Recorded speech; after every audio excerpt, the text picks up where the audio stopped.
a bênção do Senhor sobre as nossas famílias, eu quero compartilhar com você esse texto de Salmo 128 e falar com você sobre isso, sobre ser um abençoado e, sendo abençoado, tornar-se bênção aos outros. Se você puder abrir a sua Bíblia, faça isso, por favor, neste livro tão fácil de achar. Você abre a Bíblia, em qualquer hora você acha Salmo, né? Só você abrir aí que você encontra. Salmo de número 128. É o texto que nós vamos ler nessa noite. Quem aqui tem ou tinha o costume de pedir bênção aos pais ou aos mais velhos? Até hoje. Aquela famosa benção, pai. Porque a gente não fala bênção, né? Fala benção. Benção, mãe. Benção, avó. Né? A gente corta o olho de propósito, né? Para ficar mais raiz o negócio, né? Senão fica muito Nutella, né? Benção, né? Benção, né? É um costume muito brasileiro. É um costume que, por vezes, até se perde. A nova geração já não tem tanto costume assim de pedir bênção aos pais ou aos mais velhos. Eu, por exemplo, né, eu já não fui tão acostumado a pedir bênção aos meus pais, mas aos meus avós eu nunca encontrei com eles sem pedir bênção aos avós. Mas aos pais, não sei por qualquer razão, a gente acabou não fazendo e acabou que eu não passei também isso para os meus filhos. Estou até pensando em rever isso. Começar a ensinar agora, com 11 anos, um e o outro com 5, ó. Vai ter que mudar um negócio aí, vira a chave aí, vai ter que virar. Porque depois de estudar até um pouco sobre o texto de hoje, a gente percebe como é importante, como é valioso o respeito com aquele que é um patriarca, aquele que está sobre mim, está sobre a autoridade sobre a minha vida, como pais, avós, né, e outras pessoas mais velhas, anciãos, e poder pedir a bênção dessa pessoa é muito legal, é muito interessante, e é sobre um pouco disso que nós vamos falar hoje, sobre como a bênção vai passando de geração para geração, e como que as gerações abençoadas, elas continuam compartilhando dessa bênção a todos, não apenas as próximas gerações, mas a sociedade ao seu redor, ao mundo ao seu redor. Quando a gente consegue entender isso, a gente que leva essa bênção até aqueles que sequer conhecem o nosso Deus, o Deus da bênção. Mas a gente consegue respingar dessa bênção e dessa graça às outras pessoas. Salmo 128, quero convidar você para a gente ler esse texto. É um salmo bem pequeno, e ele diz assim, olha: bem-aventurado aquele que teme o Senhor e anda nos seus caminhos. Você comerá do fruto do seu trabalho, será feliz e tudo irá bem com você. Sua esposa no interior da sua casa será como a videira frutífera. Seus filhos serão como rebentos da oliveira ao redor da sua mesa. Eis como será abençoado o homem que teme o Senhor. Que o Senhor o abençoe desde Sião, para que você veja a prosperidade de Jerusalém durante os dias da sua vida, e veja os filhos dos seus filhos, paz sobre Israel. Amém? Salmo 128 é um salmo dos degraus, ou da peregrinação, junto com o Salmo 127, são salmos de família também. O Salmo 127 também é muito conhecido, é aquele que se o Senhor não edificar a casa, em vão trabalham os que edificam, né? Esse texto também é muito conhecido, ou seja, o Salmo 127 e o 128 são salmos, além de serem salmos familiares, são salmos de romagem, salmos dos degraus. Sempre que você olhar na Bíblia e tiver escrito no título assim, Salmo dos degraus, ou Salmo da peregrinação, ou Salmo da romagem, você entende que esses salmos são 13 ou 14, agora me fugiu a memória, mas acho que são 14 salmos, que vai do 120 ao 134, que eram cantados e entoados pelo povo de Israel, quando iam nas 3 grandes festas ao templo de Jerusalém. Então, sempre que eles saíam das suas casas, seja a distância que fosse, até Jerusalém, eles iam cantando alguns cânticos. Que cânticos são esses? Do 120 ao 134, chamados também de cânticos de romagem, porque enquanto eles estavam fazendo essa romaria até chegar em Jerusalém, eles cantavam esses salmos. também é dos degraus, por quê? Porque haviam vários degraus até chegar ao átrio do templo. E toda vez que um judeu subia um degrau daquele, ele cantava um cântico. Subia mais um degrau, ele cantava outro cântico. E esses cânticos são esses, do 120 ao 134. Por isso o Salmo dos degraus. O 128 está dentro desses salmos aqui, considerados de romagem, e os salmos dos degraus. E esse Salmo 128, ele fala também sobre família. E ele fala sobre o centro do lar, ele fala sobre o temor a Deus, ele fala sobre como nós podemos ser abençoados a fim de abençoar. O Salmo 128, ele pode ser dividido em 3 partes, e eu vou compartilhar com você hoje sobre essas 3 partes, e entender então essas lições para as nossas vidas. As 3 partes podem ser divididas em, primeiro, a condição da bênção, com que condição Deus nos abençoa, então nós vamos falar sobre isso. Segunda parte, quais são as características da bênção? Então, que características essa bênção de Deus recai sobre nós? Vamos falar sobre isso. E por fim, o clamor pela bênção. Como nós podemos clamar e pedir essa bênção de Deus sobre a nossa família. Então, hoje eu quero compartilhar com você rapidamente, através do Salmo 128, essas singelas lições. Eu quero começar falando sobre a condição da bênção. Como nós podemos ser abençoados por Deus? Que condição existe na vida daquele que quer ser abençoado para ser bênção? Que condição é essa? Primeira coisa, olha o versículo 1. Bem-aventurado, abençoado, feliz, é aquele que teme o Senhor e anda nos seus caminhos. A primeira condição, ou talvez a condição aqui destacada por este salmo, é o temor do Senhor. O pré-requisito para que as bênçãos de Deus nos sigam é o temor ao Senhor. O temor do Senhor é um conceito bipolar, que envolve 2 questões aqui, que envolve 2 maneiras de se entendê-lo. Primeiro, a reverência santa por um Deus transcendente, que é um outro, não é um de nós. Deus não é um de nós, ele é um outro, ele transcende, ele está acima, ele é muito maior do que a gente possa pensar, sonhar ou imaginar.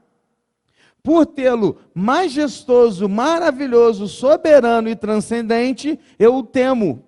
Eu tenho um temor a um Deus que é muito maior que eu. Eu tenho um temor a um Deus que está muito além daquilo que eu posso imaginar. Então, primeira fase aqui desse temor do Senhor está relacionada a um Deus que está longe. Um Deus transcendente, um Deus superior, um Deus que, num piscar de olhos, num estalar de dedos, numa palavra, ele cria um mundo. Disse Deus, haja luz, e houve luz. É desse poder que nós estamos falando. É o poder da palavra. É aquele que tem poder para fazer e desfazer do nada. Ele construiu todas as coisas.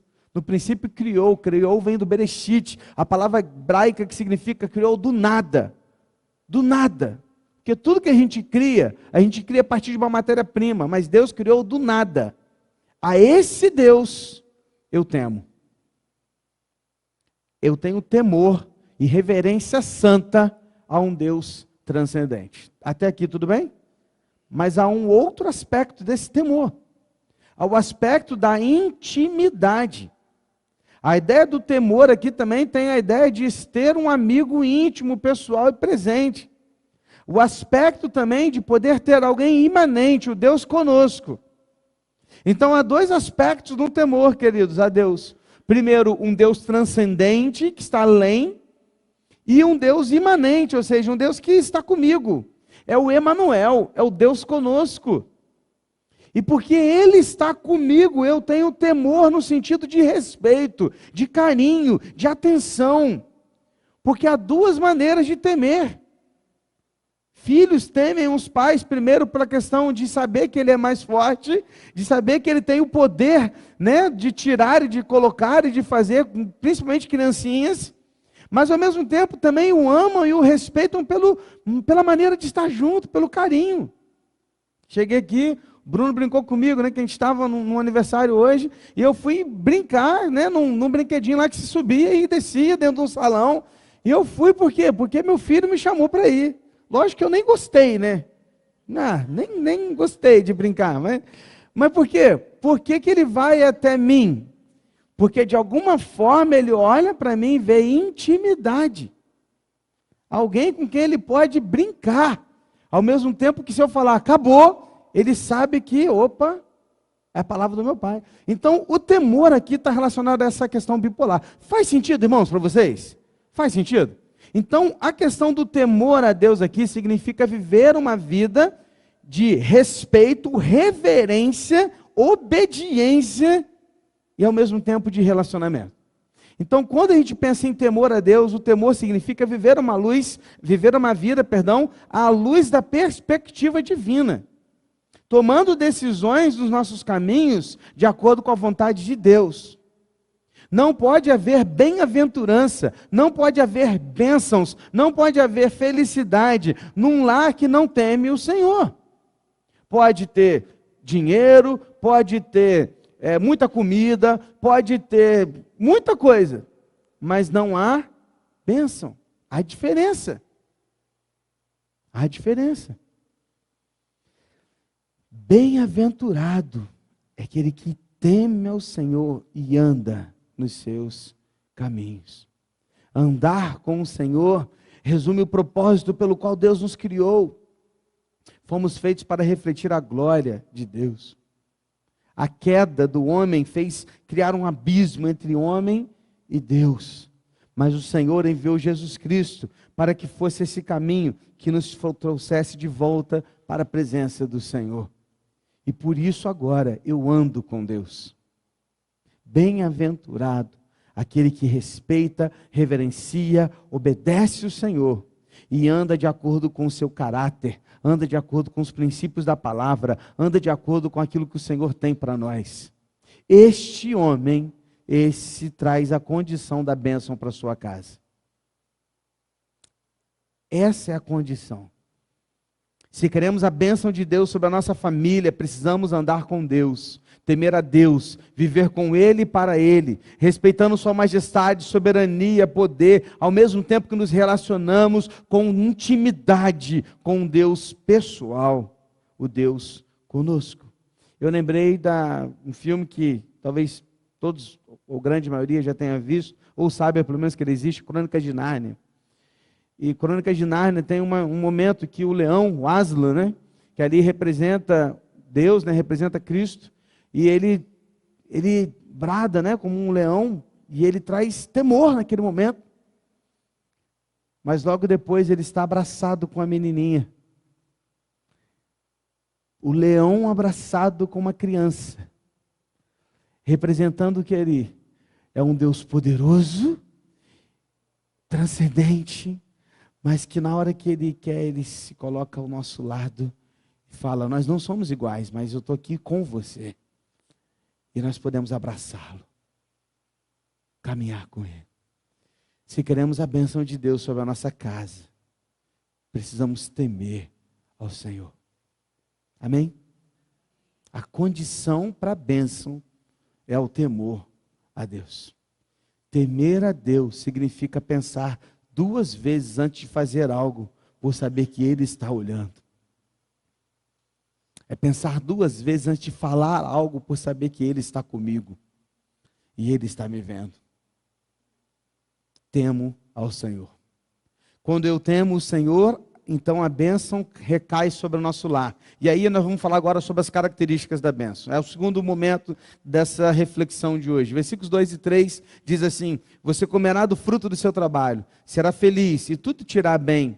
Sua esposa no interior da sua casa será como videira frutífera. Seus filhos serão como rebentos da oliveira ao redor da sua mesa.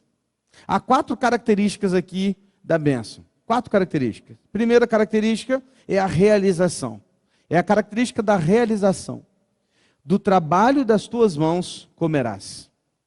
O resultado de uma vida temente ao Senhor contrasta com a vida daquele que tenta construir sua casa, guardar a cidade, fazer o seu trabalho com a sua própria força, mas se o Senhor não edificar a casa, em vão trabalha aquele que edifica. A ideia aqui é de um resultado de um trabalho que é fruto do nosso suor mas que também se torna algo prazeroso. É algo que se torna bom. Porque é difícil para nós, né? O tal do brasileiro, então, é muito difícil ele achar que o trabalho é bom. Porque a gente aprendeu e acredita que trabalho é escravidão, né? Trabalho é ruim, trabalho é ruim, trabalho é ruim, trabalho... Como o trabalho é ruim? O trabalho dignifica o homem. O trabalho é resultado do pecado. Não é não, querido. Antes do pecado, Deus falou assim, ó, você vai cultivar a terra, você vai fazer, você vai... Deus já deu tarefas para o homem antes do pecado. A grande questão é que a queda, ela nos fez acreditar e olhar para o trabalho como algo ruim. Enquanto que nós aprendemos aqui nesse texto, olhamos para ele que quando a bênção do Senhor está sobre nós, do trabalho das nossas mãos nós comeremos. Isso é bênção, irmãos. É bênção. Você poder saber que você saiu de casa, trabalhou, e o trabalho que você está fazendo está resultando num ganho, e aquele ganho está sustentando o seu lar. Isso é bênção. É bênção saber que mesmo talvez o seu salário não sendo tão digno quanto você gostaria que fosse, não tão alto como você gostaria que fosse, mas mesmo assim você tem conseguido dar sustento, alegria, paz, diversão para aqueles que estão sob o seu cuidado. Quando você entende isso, você inclusive entende facilmente a questão da entrega dos dízimos e ofertas, porque você percebe que tudo isso pertence ao Senhor. Desfrutar do nosso trabalho. Quando a bênção do Senhor está sobre o nosso lar, nosso trabalho torna-se algo gratificante e próspero. Próspero não significa ganhar muito, próspero significa fazer muito com o pouco que temos. E perceba, querido, quantas coisas Deus já te concedeu, mesmo não sendo um milionário, mas Deus te deu tantas bênçãos. Sim ou não, irmãos? Eu podia relatar várias aqui, que Deus já me abençoou com tanta coisa, sem ter condições, e Deus ia abrindo portas, ia fazendo assim, colocando pessoas no caminho, outros aqui e ali. Por quê? Porque a bênção do Senhor recai sobre aquele que teme a Ele. E do trabalho das nossas mãos nós comeremos. Primeira característica da bênção, realização. Realização. Você vai comer, você vai ser realizado com aquilo que você faz. Segunda característica da bênção, felicidade e prosperidade. O texto diz, feliz serás e te irá bem.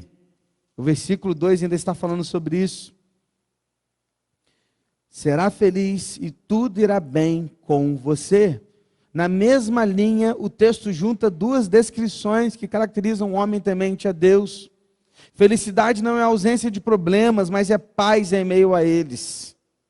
Ser feliz é saber que Deus está conosco, cuidando de todas as coisas, e por mais que pareçam sair do controle, nunca saiu do controle de Deus. Sim, felicidade e prosperidade são características da bênção de Deus sobre o nosso lar, quando tememos ao Senhor. Somos felizes. Felizes naquele que tudo provê no nosso lar. Amém, queridos? A característica da bênção é sobre prosperidade na nossa casa. Feliz você será. Você vê que o Senhor está preocupado também com a nossa felicidade. Deus está preocupado com o bem da nossa casa. Vocês estarão bem. Meu irmão, nunca saiu do controle do Senhor. Nada nunca saiu do controle do Senhor. Então a característica da bênção é realização, felicidade e prosperidade. Em terceiro lugar, uma esposa, uma família frutífera. O texto diz que a tua esposa no interior da tua casa será como uma videira frutífera. Calma, a ideia não é ter muitos filhos. Calma. Embora também seja uma bênção ter muitos filhos. Tá? Está relacionado. Está muito relacionado. Mas não é só isso. Porque senão alguém, por exemplo, que não pode ter filhos, vai pensar, poxa, então eu não sou abençoado. Não, calma. Porque não está ligado só essa questão dos filhos. O texto está falando sobre um frutificar diferente. O frutificar aqui é de uma esposa que abençoa o seu lar. A esposa de um homem que teme a Deus ela traz tranquilidade, realização, segurança junto da sua família. A descrição aqui da videira frutífera sugere que, por ter um marido temente a Deus, ela também desenvolve um caráter piedoso e, como resultado disso, traz bênção para o seu lar, como paz, harmonia, educação dos filhos e até financeiramente, assim como a mulher virtuosa em Provérbios capítulo 31. O que a gente está querendo dizer aqui, irmãos? Presta atenção. Vamos separar as coisas e vamos ser bem diretos e objetivos numa questão aqui, sem mimimi, ok? Homens, é responsabilidade nossa temer o Senhor, ok? Nós somos os líderes da casa, nós somos os cabeças da casa. O Senhor quis assim e ponto final. Ele nos instituiu dessa maneira. Então, homens, quando nós não realizamos corretamente o que Deus quer para nós, a nossa família fracassa. Geralmente, quando uma família fracassa, é resultado de um homem que não serviu a Deus, não temeu a Deus da maneira como deveria. Ponto. Não estou colocando toda a responsabilidade sobre o homem, porque tem muita mulher também que não contribui. Não estou. Mas a grande parte está nele, porque ele é responsável. Ok? O resultado de ter uma mulher harmoniosa, pacificadora, graciosa, cuidadora, também está relacionada a um homem que teme ao Senhor. Porque quando um homem teme ao Senhor, a sua mulher, ela vai junto. E desenvolvendo um caráter piedoso, ambos estão juntos nessa missão, por isso submissa significa debaixo de uma missão, juntos estão realizando a missão para a qual Deus os chamou. Então, quando a mulher também entende o seu papel, e ela traz paz, harmonia, tranquilidade, cuidado com os filhos, e tudo mais que precisa ser feito na casa, as coisas vão convergindo para o bem. Tudo está ligado. Homens, amem suas esposas, como Cristo amou a igreja. O padrão é esse. Querido, não é para amar menos do que isso, porque o padrão é o máximo. É o máximo. Amar a esposa como Cristo amou a igreja é muito mais difícil que ser submissa ao marido. Você não tem ideia. Porque é um padrão gigante. Gigante. Então os homens precisam tratar suas esposas e amá-las como Cristo tratou a igreja. Como é que Cristo liderou a igreja? Lavando seus pés, andando junto, exortando quando precisou.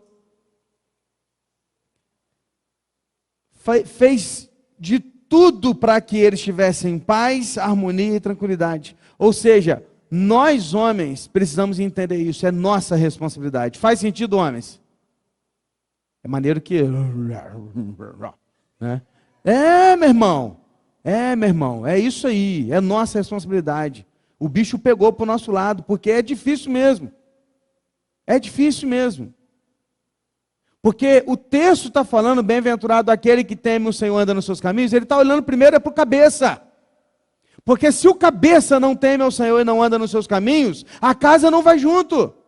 É por isso que Josué falou, eu e a minha casa serviremos ao Senhor, porque Josué era o que da sua casa? O cabeça. Quando o cabeça fala, vamos servir ao Senhor, meu irmão, você pode olhar. Quando o homem da casa decide servir a Deus, a família vem junto. Quando só a mulher está buscando, os filhos, um vai, o outro se perde, outro aqui. Por quê? Porque só a mulher que está buscando. Mas quando o homem vira e fala, nós vamos servir ao Senhor, é diferente. É diferente. Agora, tem que ter peito, meu irmão, para levantar essa cabeça e falar assim, vamos fazer, porque nós fomos chamados para isso. Deus nos deu uma missão. Então, para de mimimi e de colocar a responsabilidade na mão da esposa. É sua responsabilidade, meu irmão. Educar os filhos é sua responsabilidade. Nós precisamos entender isso. E as mulheres, vêm junto, ó. Porque o resultado de um homem que teme ao Senhor e anda no seu caminho é uma mulher frutífera. Frutífera em que sentido? Em todos os sentidos. Ela frutifica paz, frutifica harmonia, frutifica alegria, frutifica educação, frutifica financeiramente, frutifica em tudo. Por quê? Porque o homem está temendo ao Senhor, andando nos seus caminhos, ele está trazendo toda a sua casa junto, e a família e a esposa se torna uma característica dessa bênção no seu lar. Amém, irmãos? É isso. É isso. Qual o problema? O problema é que nós estamos invertendo os papéis. Homens bananas e mulheres que estão tomando as rédeas. Tem que mudar. Tem que voltar ao que é aqui a palavra. Porque é aqui a palavra nos ensina. Precisamos entender isso. Queridos, uma esposa contente, abençoada e frutífera é resultado da vida de um marido temente a Deus. Homens bons em desculpas não são bons em mais nada. Pare de culpar sua esposa, filho, sistema, o que seja lá, o que for. Assuma o seu papel de líder, servo do Senhor em sua casa, e você verá uma família abençoada por Deus. Uma esposa contente e frutífera. Não adianta ser um excelente líder na igreja, na denominação, no serviço, ou onde você for, se sua esposa está infeliz. Porque você não lidera, ou não está liderando o seu lar como Cristo quer que você lidere. Não adianta. O cara é o cara no serviço. Todo mundo valoriza, o ama. Onde ele passa, ele é, nossa, ovacionado. Mas em casa não consegue cuidar da esposa. Não é um homem temente a Deus. Não ama a esposa como Cristo amou a igreja. Que sentido tem? Perdeu todo o sentido da vida. Quarto, característica, e a última aqui para a gente fechar esse segundo ponto e caminhar para o final. Uma outra característica da bênção do Senhor são filhos prósperos. Teus filhos serão como rebentos da oliveira à roda da sua mesa. Não só a esposa, mas os filhos também vivenciam essa prosperidade como fruto do temor do Senhor, dos seus pais. A figura de rebentos de oliveira aqui sugere vitalidade, crescimento, longevidade e produtividade. O fato de que o homem tem filhos à roda da mesa sugere que ele tem muitos filhos. E aqui está também uma característica da bênção, porque ter muitos filhos também é bênção do Senhor. Mas são filhos que estão rodeados à mesa, como que dando continuidade a um trabalho. Presta atenção, oliveiras, elas são, eu tive lá no Jardim de Getsemane, e tem oliveiras gigantes, assim, ó, gigantes. E as oliveiras, elas crescem, mas em muitos momentos elas param de frutificar. E o que eles fazem? Eles colocam brotos de oliveira ao redor dessa oliveira. E esses brotos, eles vão frutificando e vão aumentando aquela oliveira. Por isso que ela vai ficando assim cada vez mais larga. Ou seja, os brotos da oliveira são pedacinhos dessa oliveira que são colocados ao lado para dar mais frutos e fazer com que essa oliveira então abençoe mais. Filhos prósperos são aqueles que conseguem dar continuidade ao trabalho dos seus pais no reino de Deus. Filhos prósperos são aqueles que estão olhando para a missão.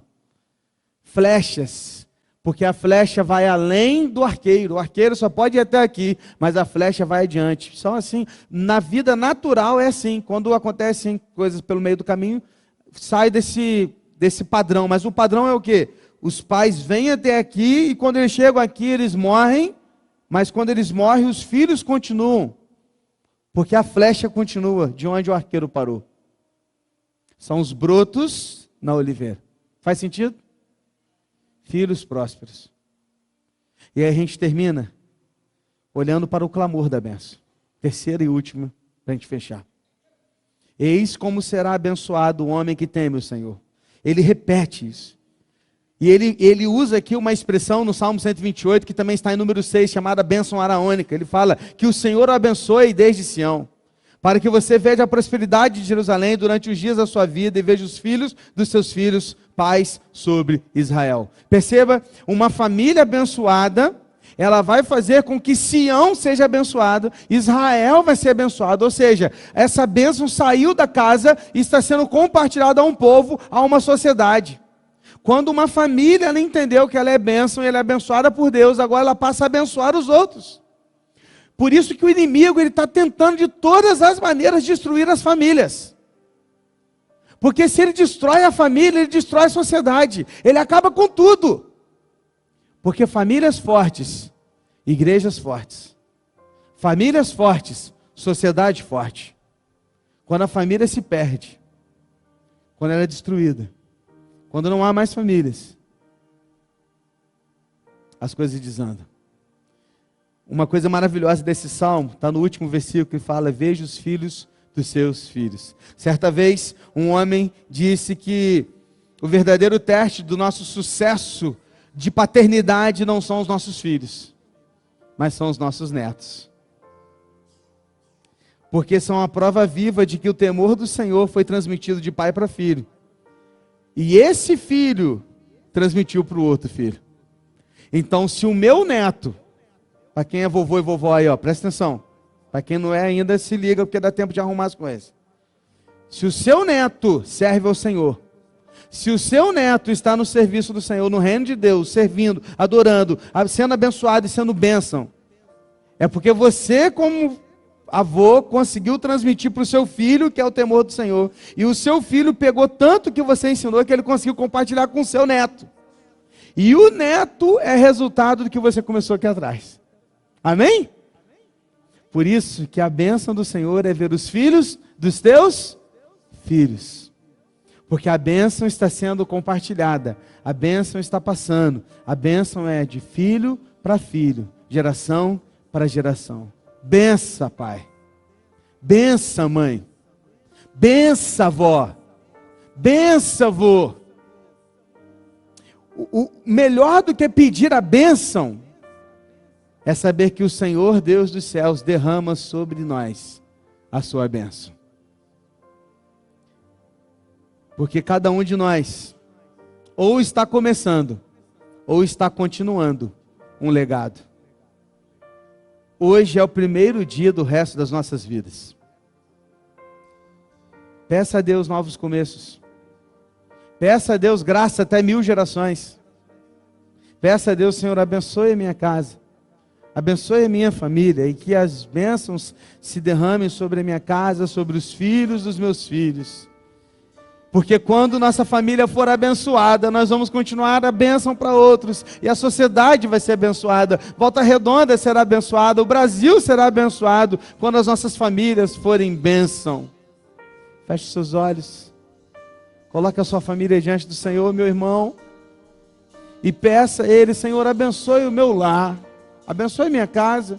Se você é homem, líder do seu lar, se você é mulher aqui, coajudadora, submissa ao seu esposo, e você hoje entendeu essa palavra, você marido, você homem, quer assumir as rédeas da sua casa, quer ser líder como o Senhor Jesus te ensinou, queria convidar você a vir aqui à frente, enquanto nós cantamos essa canção. Você quer consagrar a sua família diante do Senhor, enquanto pedimos a bênção do Senhor, sai do seu lugar, vem aqui juntos, para nós orarmos ao Senhor nosso Deus nessa hora.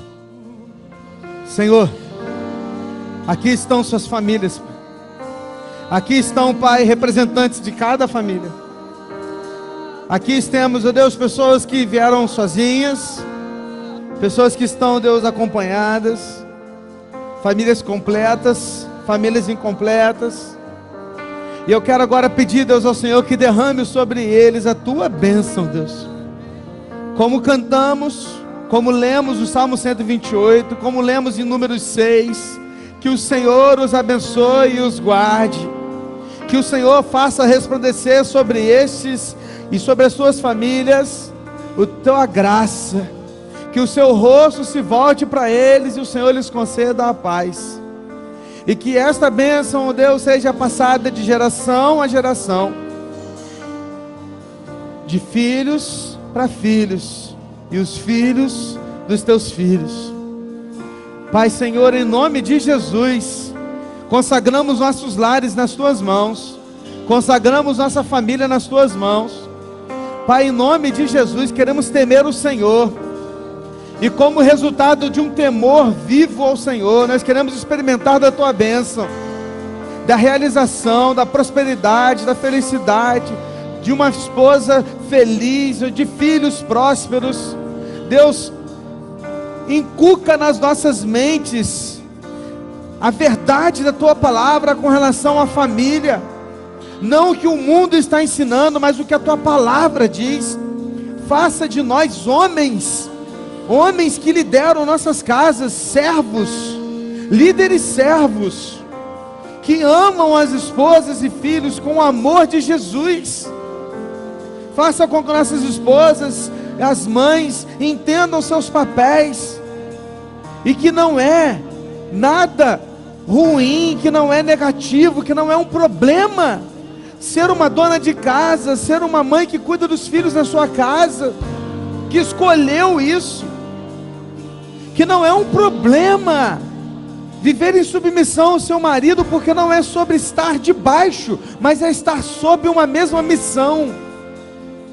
Pai, abençoa o nosso lar, abençoa os nossos filhos, abençoe os filhos dos nossos filhos, para que as nossas gerações experimentem o sobrenatural do Senhor, o mover do Senhor, e que as nossas famílias sejam bênção na sociedade, e que a paz em Israel, como está no texto, seja a paz na sociedade em que nós estamos inseridos, que a gente possa levar mais e mais do Senhor a todos os lugares, e que a bênção do Senhor esteja sobre nós. É o que te pedimos, é o que clamamos, em nome de Jesus. Amém e amém, Senhor. Deus abençoe. Pode glória a Deus. Amém? Está aberto o mês da família. Domingo de manhã nós vamos falar sobre como identificar filhos que sofrem, como ajudar nossos filhos que estão sofrendo. Não fique de fora, venha para cá. Talvez essa palavra pode mudar o rumo da sua casa. Vamos juntos aprender com o Senhor. À noite vamos receber o pastor Rodrigo, da Presbiteriana do Retiro, que falará também sobre família e tecnologia, sobre como vencer essa batalha desse século atual. Muita coisa vindo por aí, irmãos. Não fique de fora, participe de tudo, em nome de Jesus. Amém? Senhor, leve-nos de volta para casa em segurança. Nos dê uma semana guardada e abençoada pelo Senhor. Que o amor de Deus o Pai, a graça salvadora do nosso Senhor e Salvador Jesus Cristo, a comunhão e a consolação do Santo Espírito de Deus esteja presente com todo o povo de Deus parado na face da terra, mas em muito particular com as famílias aqui representadas neste lugar, agora e para todo sempre. Amém. Que Deus assim nos abençoe.